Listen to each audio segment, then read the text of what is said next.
Hola, ¿qué tal? Buenas tardes. Les saluda Cirilo Rivera en una emisión más de estas charlas y diálogos que tenemos a través del Observatorio de la Escuela Libre de Psicología.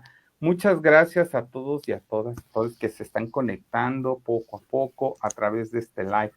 De entrada agradecemos a la maestra Marilena Corbera Guzmán, que nos ha apoyado desde que arrancamos este proyecto. Al doctor Pedro Fernández Solazábal, director general de la Escuela Libre de Psicología también. Muchas gracias, doctor Pedro, también por la confianza. A la maestra Lulú Moreno, coordinadora académica de la Escuela Libre de Psicología. A todos los jefas de grupo, que por favor ahí pasen lista porque había mucha gente que estaba interesada en el tema y espero que les hayan dejado poca tarea para que se den chancecito de ver el programa. Bueno, pero a todas las personas que hacen comunidad virtual con el observatorio, la verdad, muchas gracias por las respuestas. Muchas gracias también por sugerirnos temas. Pero bueno, hoy vamos a hablar sobre algo que está circulando en las redes sociales, en específico en TikTok. De ser franco, yo desconocía. Aquí una compañera de la Escuela Libre de Psicología me dijo, oye, es que las relaciones narcisistas y que si los hombres ahora son narcisistas, y yo dije, bueno, a ver, ¿de qué me están hablando? Honestamente, yo desconocía todo esto. Entonces, me enseñó la portada de un libro, y entonces me llamó mucho la atención porque dije, ¿en qué momento dejamos de nombrar a la violencia y lo pasamos al narcisismo o una persona narcisista? Y entonces me voy encontrando que en TikTok también está sucediendo esto. Y bueno, pues hoy tenemos una invitada de lujo que nos apoyó muchísimo, nos ha apoyado cuando arrancó este proyecto en materia de salud mental. No olvido esa primera charla que tuvimos, Jeru, y la voy a presentar porque quienes es la primera vez que la van a escuchar o ya han seguido, pero bueno.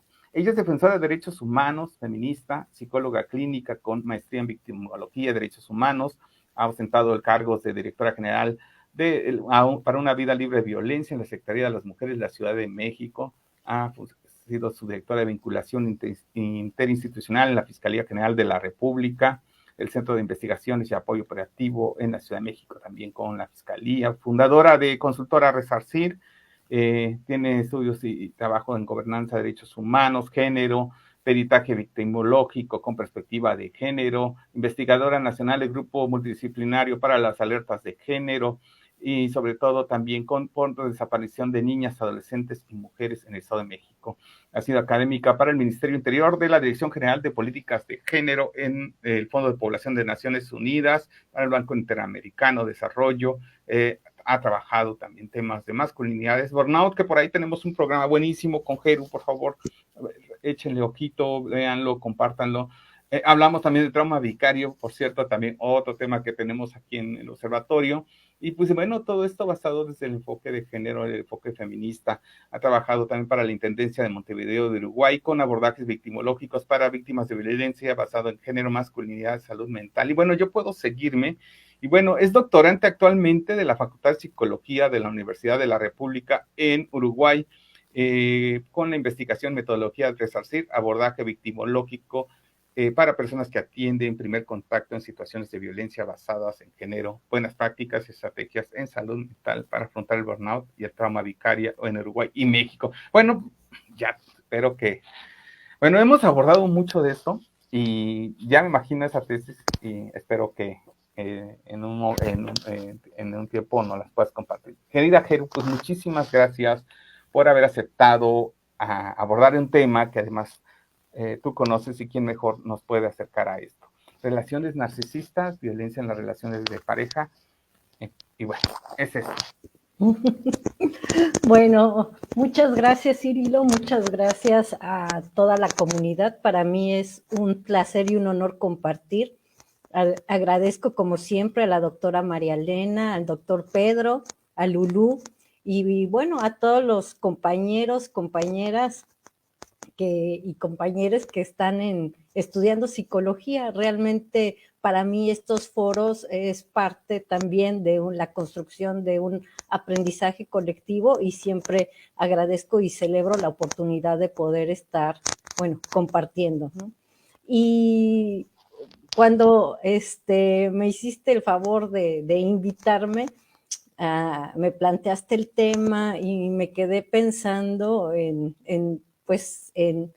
cómo he abordado el tema del narcisismo, pues desde hace décadas, ¿no? Cuando, digamos, me gradué de la facultad, me acuerdo que el término venía desde los saberes psicoanalíticos, desde Otto Kemper, en donde ya se hablaba de las personalidades, los rasgos, los trastornos y demás, ¿no? Entonces, posteriormente, en la Fiscalía de Ciudad de México, al estar yo como responsable de recibir a los hombres que llegaban detenidos, y para hacerles los peritajes y de ahí también vincularlos a un grupo de reeducación.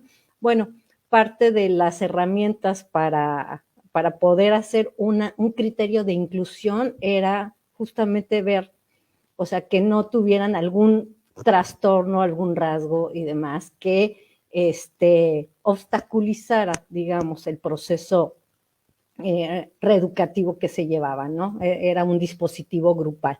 Y a partir de ahí, bueno, yo ya me enfocaba en ese momento a la criminología y en donde la doctora Feyi Ostrowski, que estaba como responsable del Laboratorio de Neurociencias de la Facultad de Psicología de la UNAM, bueno, con ella tenía la oportunidad de conversar sobre estos temas, de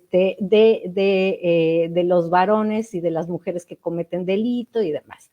Pero después pasó pues bastantes años en donde no oía el término más que en la dimensión clínica. Y de unos años para acá, tal como lo comentabas, pues empecé a escuchar mucho esto de, pues, que si es narcisista, que si es psicópata, que si, que si son tóxicos, y no nada más son las personas, sino los vínculos. Entonces hay vinculaciones narcisistas, psicopáticas, tóxicas y demás, pero, o sea, desde el enfoque de derechos humanos, lo que realmente reconocemos es que independientemente de cómo sean las autodeterminaciones de cada persona, lo que nos debe de llamar la atención es el tipo de vinculación que se hace a partir de estas subjetividades. Entonces, esto es como que lo primero que quería compartirles. Primero, voy a leer, hay muchos conceptos de lo que sería el narcisismo, entonces retomé el concepto del DSM-5, ¿no? Que finalmente es como el manual estandarizado. Entonces, ¿qué sería, digamos, el trastorno de personalidad narcisista para primero tener un marco en común y de ahí desarrollar?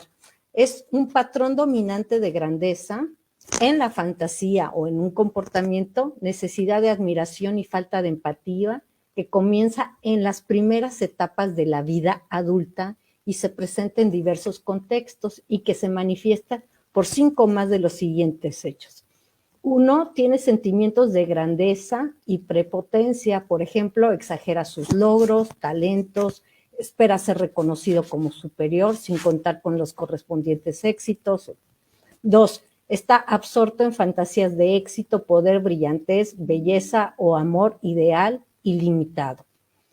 3, cree que es especial y único y que solo pueden comprenderle o solo puede relacionarse con otras personas o instituciones especiales o de alto estatus. Tiene una necesidad excesiva de admiración. Muestra un sentimiento de privilegio, es decir, expectativas no razonables de tratamiento especialmente favorable o de cumplimiento automático de sus expectativas. Explota las relaciones interpersonales, es decir, se aprovecha de los demás para sus propios fines. Y aquí es donde ya empezamos en el punto que tiene que ver con las relaciones, como bien planteamos el título. Carece de empatía, no está dispuesto a reconocer o a identificarse con los sentimientos y necesidades de los demás. Con frecuencia envidia a los demás o cree que estos sienten envidia de él muestra comportamientos o actitudes arrogantes de superioridad. ¿Sí? Sería así como a grosso modo. Pero si nos ponemos a reflexionar dentro de los estudios de género, desde esa mirada y desde los estudios de masculinidades, pues, o sea, si te pones a ver, Ciro, o sea, están desarrollando lo que sería el concepto de una masculinidad hegemónica, ¿sí? Con privilegios y con un ejercicio de abuso de poder. Entonces, para mí realmente la cuestión de que se hable ahora de narcisismo y demás tiene un punto positivo. Finalmente, no se habla ya de hombres que ejercen violencia. ¿Por qué? Porque en el imaginario colectivo todavía se asocia la violencia con aspectos muy explícitos, ¿sí? Y las características de las relaciones narcisistas y digamos, de este tipo de vinculación caen más en lo simbólico, en donde la persona que tiene desde rasgos hasta trastornos, ¿sí? Realmente está esperando que la otra persona con la que se vincula se sostenga en una determinada subordinación. Entonces está esperando justamente que le devuelva esa mirada de lo que estamos hablando. Y entonces desde los espacios de consultoría y las intervenciones grupales con hombres en su deconstrucción de masculinidad y también platicando con muchas víctimas, mujeres que me dicen, es que él es narcisista. Más allá, digo, de poner la etiqueta, o sea, siempre digo, bueno, vamos a ver y centrémonos, o sea, en los vínculos y por qué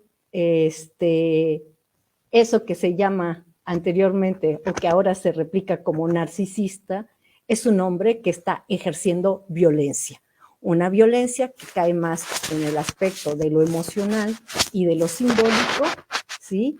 Y que por eso se les coloca ese tipo de etiqueta de narcisismo o de un vínculo tóxico. ¿Por qué? Porque tiene que ver con todo lo que implica la violencia simbólica, que generalmente una persona se le simboliza que debe de estar en subordinación.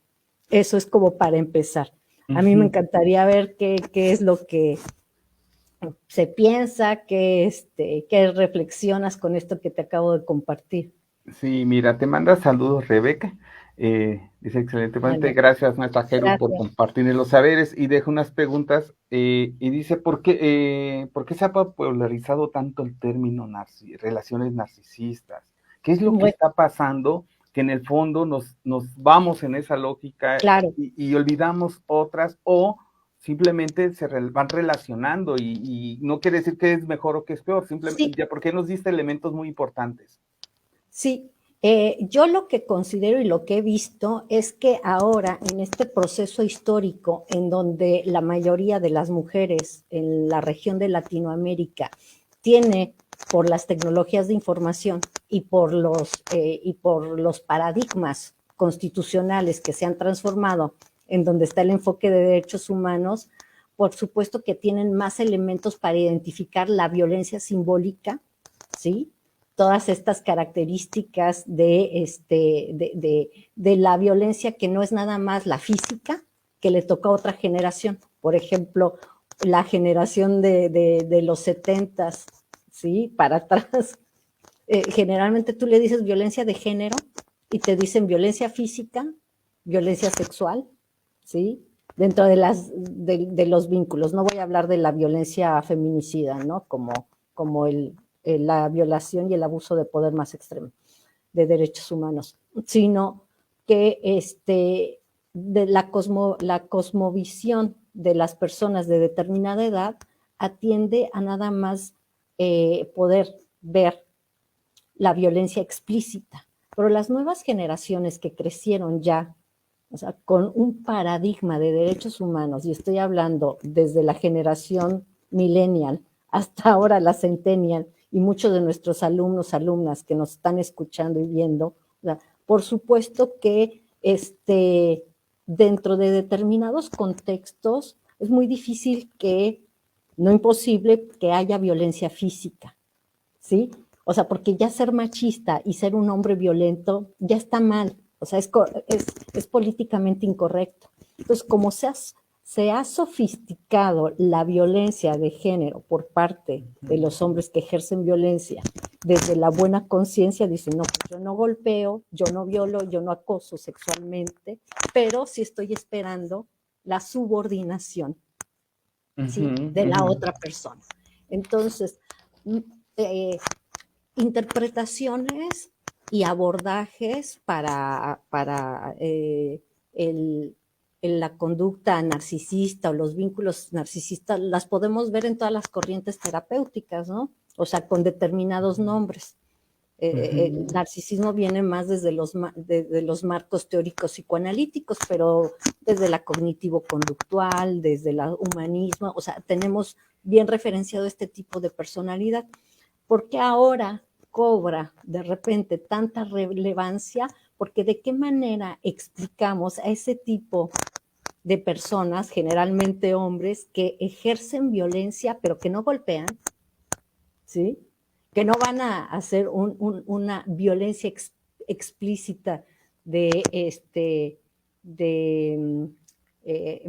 como antes, no como las de antaño, sino que cae más en lo simbólico, en esa construcción de subjetividad de la masculinidad, donde yo, sí, y esto voy esperando que la otra persona sea y se comporte de determinada manera. Entonces, para mí, tiene que ver también con la parte de un proceso histórico, que las nuevas generaciones pueden identificar esa violencia simbólica y antes las otras generaciones, por ejemplo, estaban más enfocados en poner, en visibilizar la violencia explícita. Esto atiende más a un aspecto más simbólico. Sí, porque decías algo muy importante, o sea, de alguna manera hace sentido de, hay algo que pasa que las compañeras dicen, ya no me gusta. Y entonces, ¿cómo le digo? Pues narcisista, ¿no? Entonces, o decíamos, eres bien tóxico, ¿no? Sí, porque alude a la subjetividad de ese varón. Sí, porque ese varón está esperando ciertos servicios. Entonces, por eso lo ponen en la representación de la personalidad, no como un ejercicio de violencia, si te das cuenta. Claro. ¿Por qué? Porque realmente quien identifica y quien invoca la palabra, o sea, lo está viendo y está viendo que es parte de una personalidad. O sea, no puede identificar porque me dijo esto y porque hizo esto, como la violencia física, me golpeó, la violencia emocional explícita, me insultó. No, tiene que ver con lógicas vinculares, con lógicas de relación. Y entonces, como está permeado en todo momento, es por eso que cuando te lo narran como una construcción de subjetividad. Es narcisista, ¿sí? ¿Por qué? Y entonces Porque ya no me meto en broncas porque pues si eso es parecer ser, es que de repente digo, pues si me dice narcisista, que me diga un hombre machista, un hombre violento, mejor que me diga narcisista y no hay bronca. exactamente, Porque sí, entonces eso ya no me hace ver tan malo y lo veo sí. como un problema, ¿no? Y Bueno, como algunos comentarios que surgieron a partir de una violencia hacia un universitario aquí en la ciudad de Puebla, pues es que el estrés, ¿no? El confinamiento, y entiendo que hay situaciones que afectan, pero eso no justifica la violencia. claro, pero por eso tiene que ver más con el tipo de vinculación que va a ser. Porque una persona narcisista, o sea, no va violentando ni va esperando la subordinación de todas las personas con las que se vincula, ¿sí? Entonces, es por eso, más allá, fíjese, desde el enfoque victimológico, más allá de ponerle una etiqueta al comportamiento de la persona o a la misma persona en interacciones, pues siempre pienso, ¿y a ti qué te hace sentir eso que hace o eso que dice? Y es ahí donde ya empiezan a nombrar la violencia, el malestar de ese tipo de personalidad. Porque la demanda terapéutica muchas veces es que quiero saber si es narcisista o es psicópata integrado. Y yo, sí, Sí, claro.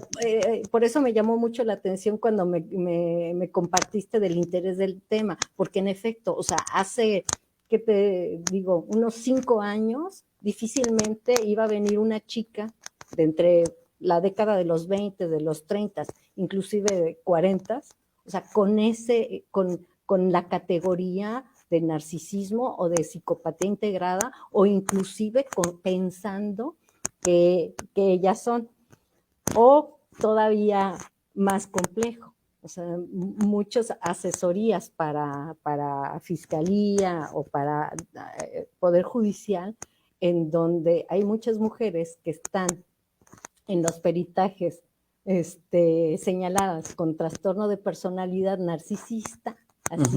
Ajá. Y cuando yo leo la metodología, que no está incorporado ni el enfoque de derechos humanos, ni el enfoque de género, ni el enfoque victimológico, o sea, mi conclusión tiene que ver que son mujeres que se han estado autodeterminando. Entonces, cuando una mujer sabe lo que quiere y sabe, digamos, sus logros y se sabe segura de sí misma, entonces hay un imaginario colectivo que va a decir es que ella es narcisista. Entonces también aquí, como en todo, viene el doble parámetro. O sea, si un hombre tiene estos rasgos, pues como que entra dentro de la lógica de competencia patriarcal, ¿no? Como que está normalizado, naturalizado, pensar que esa subjetividad forma parte de la construcción de una masculinidad hegemónica. Pero cuando ese mismo comportamiento lo encarna una mujer, pues también vienen con eso. Es que me dice que yo soy narcisista. ¿Por qué? Pues porque no quiero dejar de trabajar. Y, o sea, digo, bueno, pero trabajar es tu derecho. Sí, pero él dice que lo que me interesa es ganar más dinero y estoy descuidando a los niños y a las niñas. O sea, entonces, claro. Es interesante cómo ese concepto de narcisismo opera de distinta forma cuando se trata de describir las conductas de varones que las conductas de mujeres, ¿no? En mi experiencia. Y fíjate que importante esto, porque como un concepto lo podemos usar, uno, yo como varón, para excusarme, para decir que, pues es que así yo era desde muy chavito, ¿no? Bueno, ahí del trabajo psicoterapéutico y con estas bases que nos has dado, pues va a apoyar muchísimo entender que no era desde que era chavito, ¿no? O qué cosas aprendió desde chavito que le gusta que tener control y dominio sobre las personas. Y que tiene que ver con la masculinidad hegemónica en el vínculo con las mujeres, ¿no? Donde las mujeres representan el grupo históricamente en opresión. O sea, aquí viene el análisis interseccional, porque obviamente, o sea, ese tipo de vinculación y de relación narcisista que digamos que el hombre ejerce ese tipo de opresiones sobre determinadas mujeres, no lo va a aplicar con todos los vínculos. Eso es bien interesante. O sea, precisamente vas a ver con quiénes, ¿no? Entonces, ¿sí? Decidimos con quién. Y cuando soy evidenciado, entonces digo, pero pues es que nunca hice violencia. Díganme, ¿sí? ¿Dónde está? ¿No? Por eso se aloja más en la representación de un tipo de personalidad, porque es muy difícil hacer la distinción epistémica de lo que es la violencia simbólica.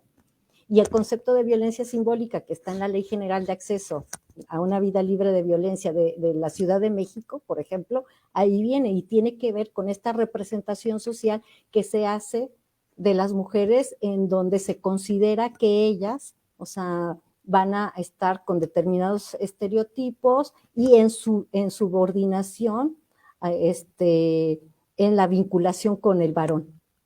Entonces, claro, o sea, cuando un hombre ve que muchas veces la mujer no se subordina ¿sí? Y que ellos me dicen, es que ella es narcisista, ¿sí? Ujú. Entonces, cuando empezamos a revisar, ajá, cuáles son las características del narcisismo, siempre digo, bueno, es que es una mujer que se autodetermina y que sabe sus derechos. Ujú. Ujú. Es que ahora ¿Sí? se quiere más, ¿no? Así como, me acordé del Guille de Mafalda, tú que andas ahí, ¿no? En Es que Sudamérica. no se puede querer más, ¿no? Y a mí no. O sea, a mí me tiene que querer más que ella. Exacto. Y en y una apariencia parece, ah, sí, claro, esas son narcisistas, sí, pero el asunto en el fondo es que hay un control y las compañeras se están dando cuenta, entonces sí, este programa, por favor, compártanlo, porque tiene que ver mucho con esto. Cuando dicen las compañeras, no, ahí no es, ¿no? Ahora que Pues sacan todos sí, esos players, si sientes que te hace menos y él se siente más y presume sus logros y los tuyos los menosprecia, ahí no es, ajá, dicen las compañeras, aguas, no, no es claro. que sea narcisista, es que está ejerciendo violencia. Es que está, y de ahí, fíjate, que más allá del marco de interpretación de acercamiento a esta subjetividad, más allá de eso, yo creo que aquí lo importante, porque pues como buen trastorno, como rasgo, si nos vamos a esperar desde ese marco, pues lo puede tener cualquier persona.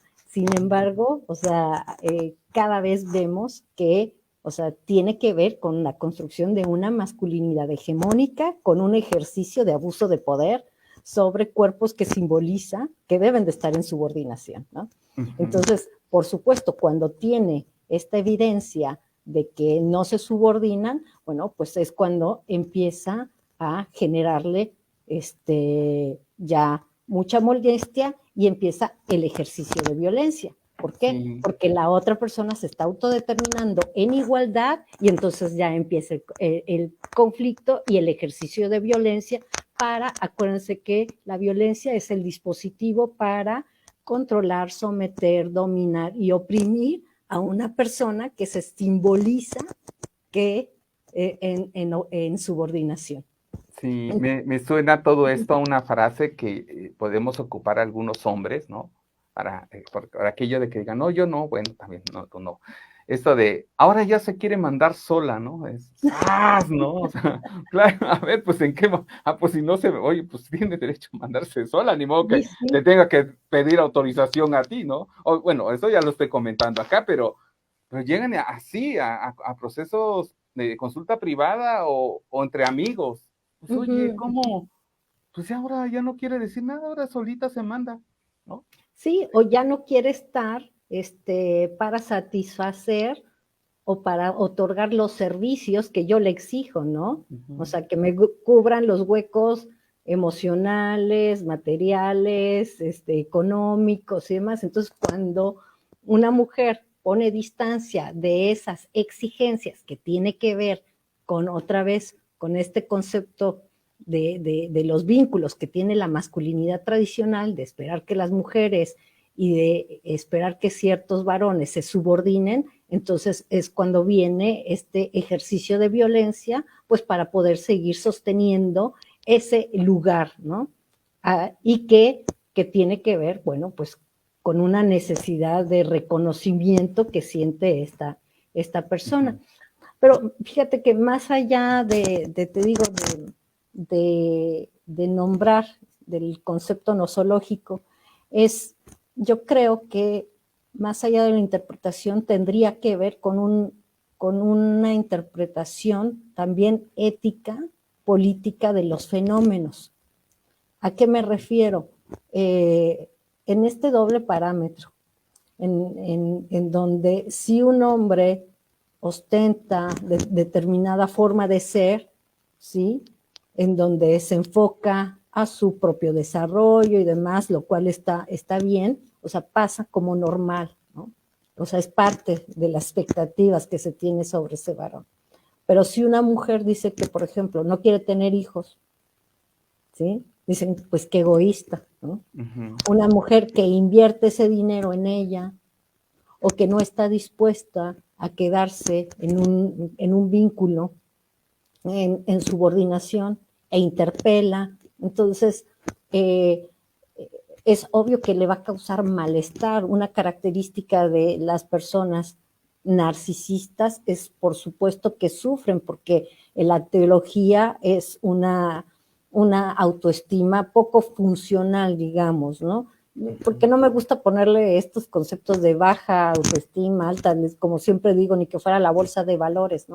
O sea, pero tiene que ver con una autoestima que está fragmentada y entonces le crea mucha perturbación y ansiedad que las personas, o sea, estén en una condición o en una circunstancia de igualdad, cuando la simboliza que para que él pueda o ella pueda sobresalir, bueno, necesita que las otras personas estén en una dinámica de subordinación respecto a él o respecto a ella.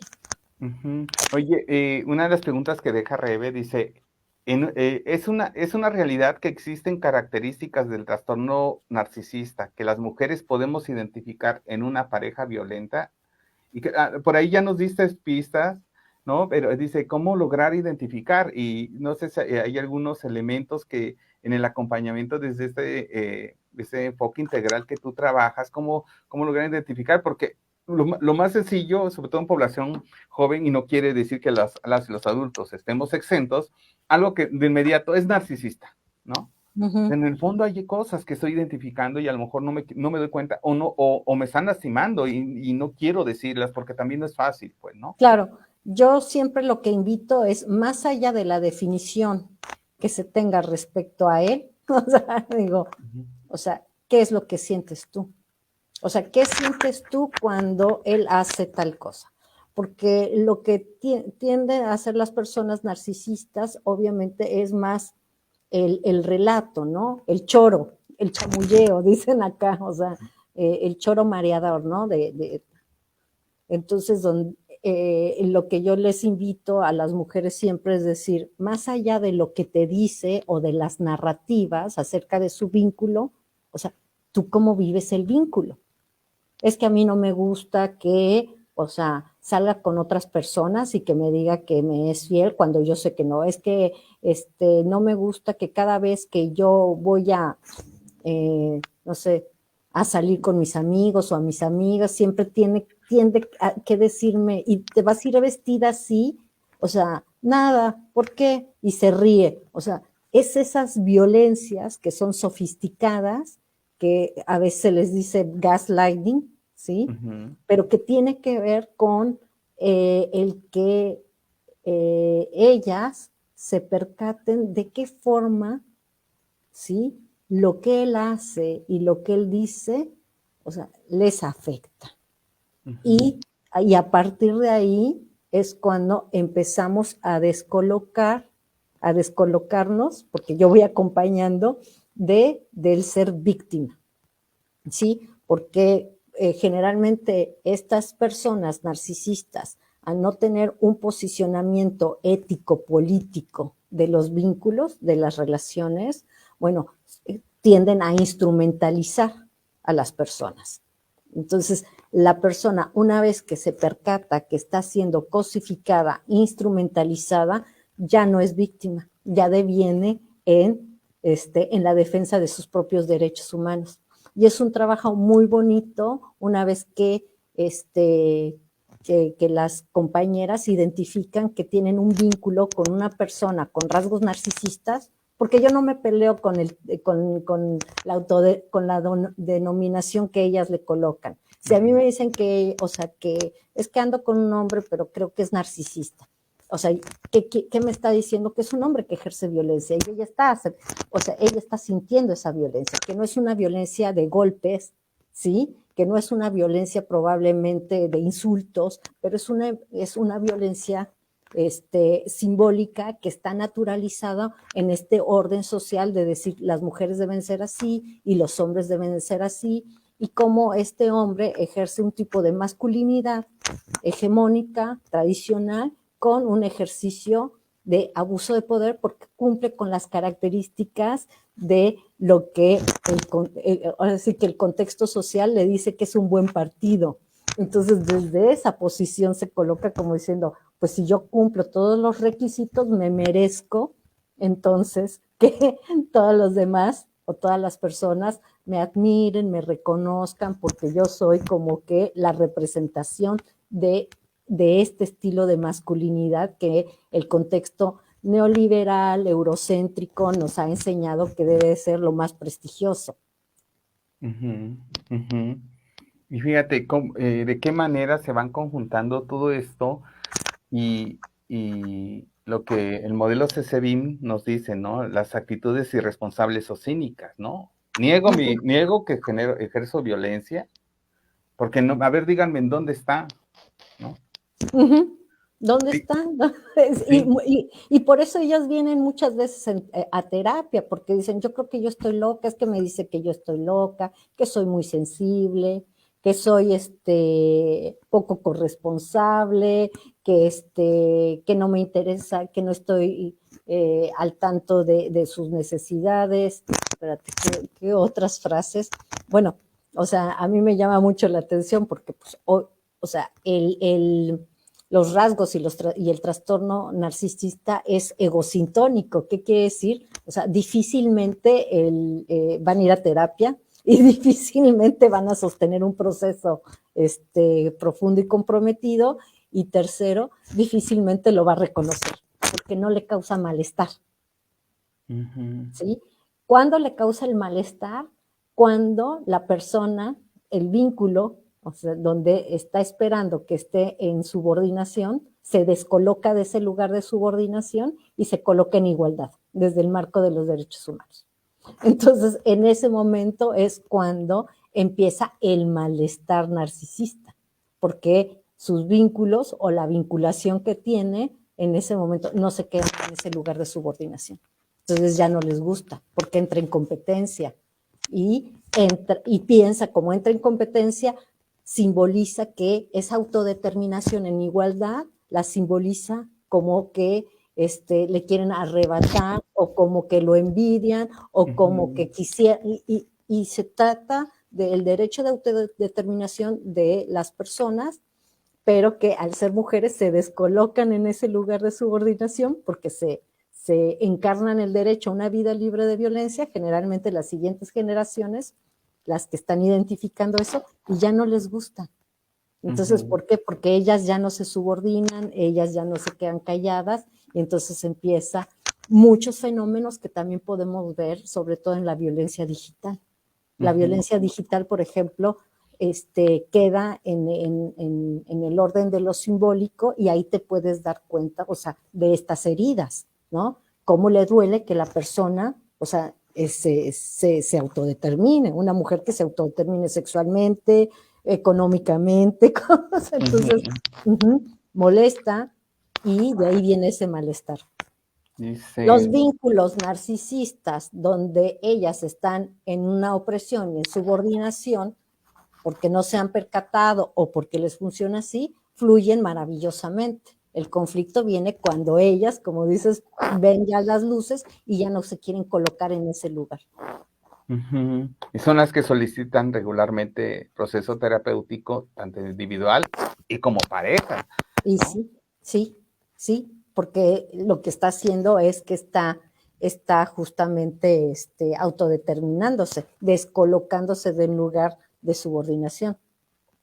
Dice Galia, un abrazo a mi hermana hasta Oaxaca, que la palabra narcisista suena light al lado de la palabra violento, ¿no? Y sí, porque como siempre hemos platicado, nadie se quiere considerar uno ni víctima de violencia ni ejercedor de violencia. Entonces también tiene que ver con estas lógicas de nuestro contexto, ¿no?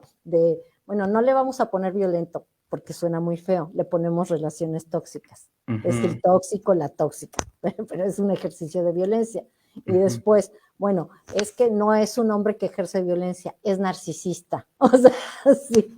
Entonces, sí, aquí, por eso yo digo, más allá de cómo hagamos la categoría conceptual, ¿sí? La epistemología del concepto, o sea, para mí es importante que el análisis sea a partir del enfoque de derechos humanos, o sea, para ver la problemática, obviamente el enfoque de género, porque, o sea, generalmente cuando una mujer se descoloca de este lugar O sea, el narcisista no le gusta y empieza el conflicto y se exacerban las violencias. Y entonces, y desde un pronunciamiento ético-político, porque lo que hace la persona con rasgos y trastornos narcisista es instrumentalizar los vínculos. ¿Qué quiere decir? Se vincula con aquellas personas con las que va a obtener algo. O sea, ¿sí? Entonces, eso suele ser muy doloroso para las personas que se percatan que ese vínculo era de ficción. ¿Sí? O sea, que no estaban desde el ser, sino o por lo que se tenía o por lo que se hacía. Y a veces no lo pueden sostener y siguen esos vínculos, ¿no? Fíjate, Aurea Rivera Mendoza, gracias, Aurea, te voy a pasar, nos vamos a tapar tantito, pero dice, se ha normalizado el control de uno sobre otro. Recuerdo mucho la canción de Manuel, yo era feliz contigo, tú eras mi perro fiel, yo era tu guía. Y nunca se preguntó si ella también era feliz y le gustaba ser equiparada al perro fiel. Wow, fíjate, ahora sí me saqué mi roto yo chavorruquesco y sí la escuchaba, pero ahorita Claro. no tenía ni siquiera la letra. Y claro, pero y nacimos y bueno, crecimos con estas canciones.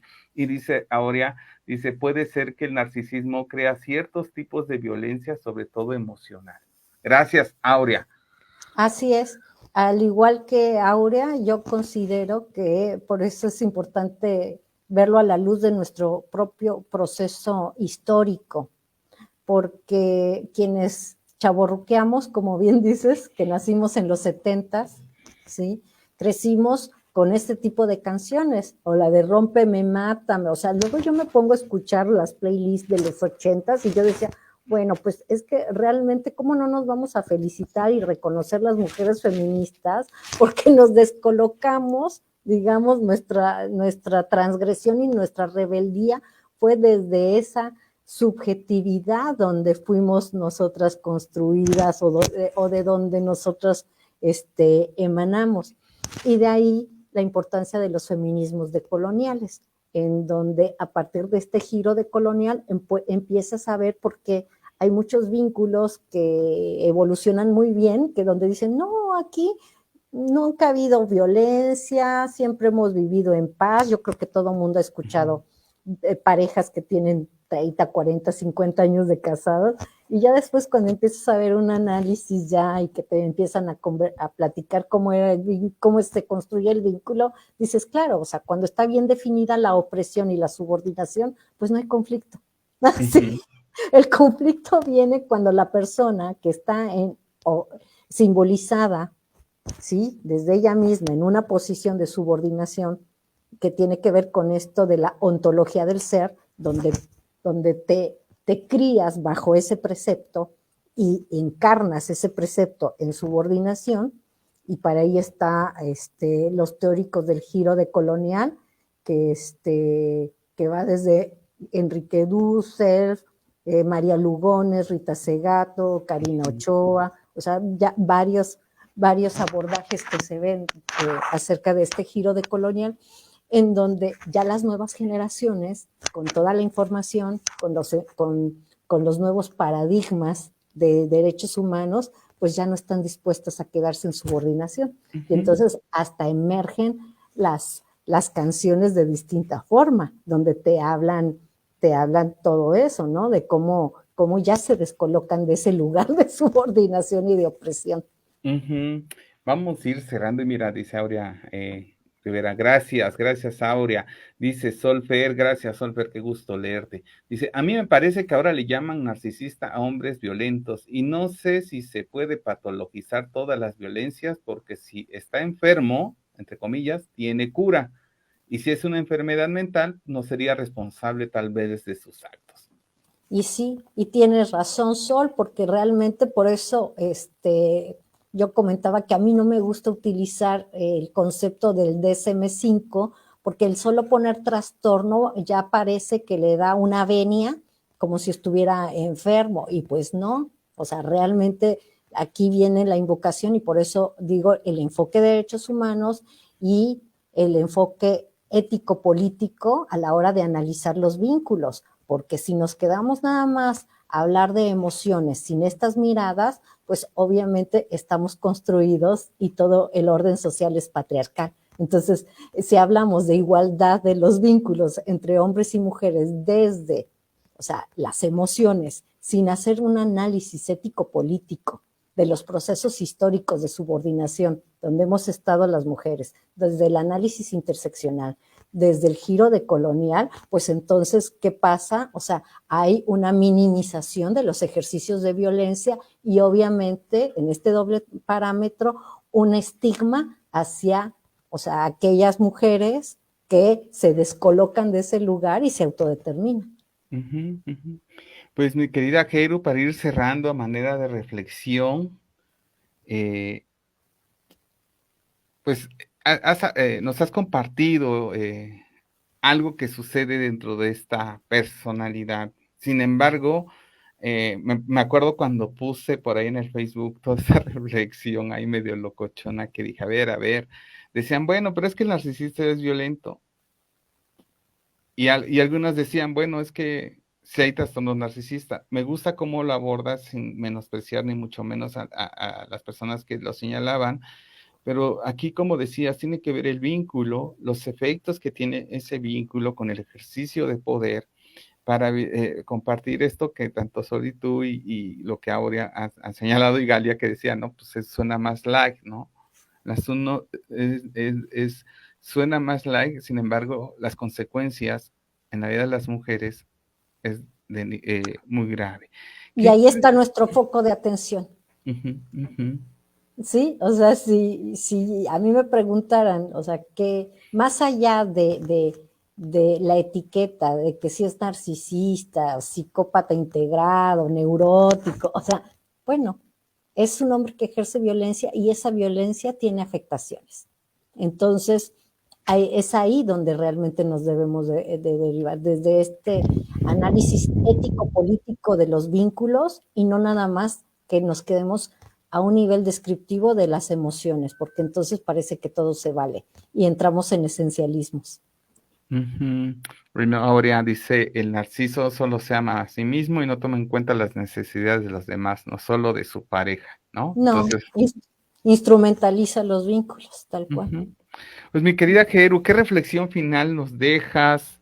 Si a alguien le interesa contactarte, no sé si estás dando consulta en línea, yo sé que estás En muy línea. ocupada y demás, pero pues Mm, bueno, si a alguien le hace sentido decir, oye, me gustaría contactarte, sé, creo que estamos a 3 horas, ¿verdad? De diferencia. sí, de Bueno, diferencia. Y bueno, pues nada, que yo agradezco mucho el interés. Mira, para mí sí tiene un aspecto positivo que se hable de narcisismo.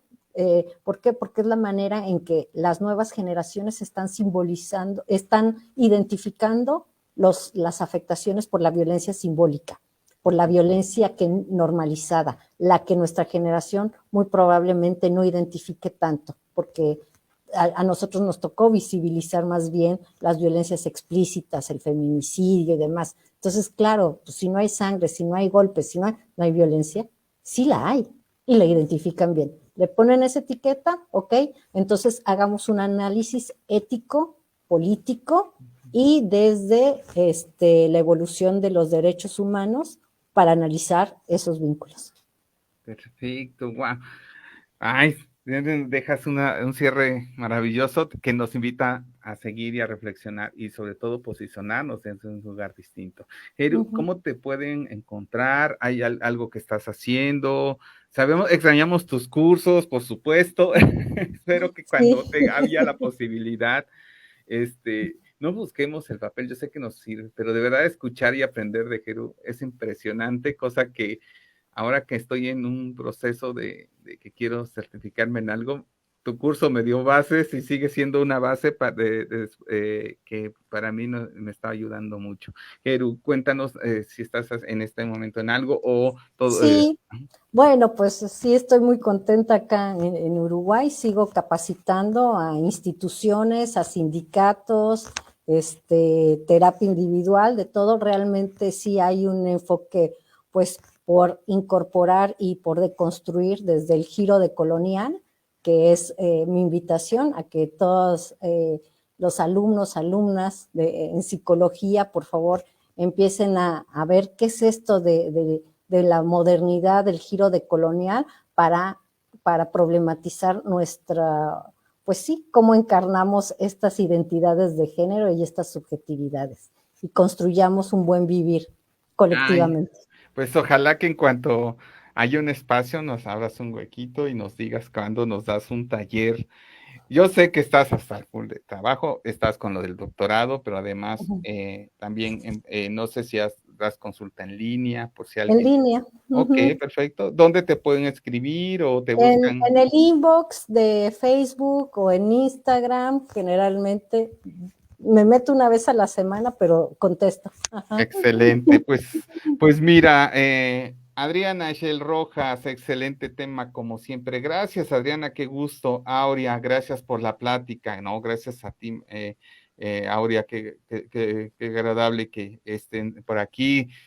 Sol Rodríguez, yo me uno contigo al taller, pues con gusto, deje que nos habrá un huequillo, un huequito, porque también conjero algo que me acuerdo que me has dicho, el tema del autocuidado, también tener espacios para uno y uno mismo. María, perdón, Betancourt Pérez, excelente, gracias. Pues bueno, pues mi querida Jairu, de verdad, un placer, un gusto escucharte, aprender de estos saberes y de verdad, de repente mi postura es a veces de esta intolerancia, es decir, pero hoy me llevo un aprendizaje y eso me ayuda, por supuesto. Entiendo que en la consulta privada, pues, si el compañero se asume como tóxico, o sea, ¿no? Pero a ver, vamos a ver de qué está hecha esa toxicidad Ajá. y cómo la vive y cómo la Vamos afronta. a ver qué efectos tiene esa toxicidad y ese narcisismo y así. Y cuándo aparece, ¿no? Bueno, hay de grandes maestras como la maestra Jeru y bueno, Leti Uribe, que he aprendido de las prácticas narrativas, de verdad creo que es cuando uno dice, wow, qué linda es la vida, hay que aprender mucho, sabemos que hay cosas que, híjole, hay que abordar, hay que reconocer cuando también nos equivocamos, pero hay que saber también hacer, y esto que también ojalá que después hablemos de estas restauraciones, de la reparación del daño, a la justicia restaurativa, cosas que a veces como psicólogos o psicólogas las desconocemos porque no las dan y son sumamente valiosas. Sí, sí, es para la construcción de vínculos en buenos tratos y en salud y fortalecimiento del tejido social. Perfecto. Muchísimas gracias. Gracias a la doctora María Elena, al doctor Pedro, a ti, a Lulú y a toda la comunidad que nos escucha. Pues muchísimas gracias, querida Jeru. Nos escuchamos el próximo miércoles a las 6 de la tarde. Estamos ahí trabajando con Rebe por el tema de la revinculación de las madres y las hijas e hijos en situación de violencia vicaria.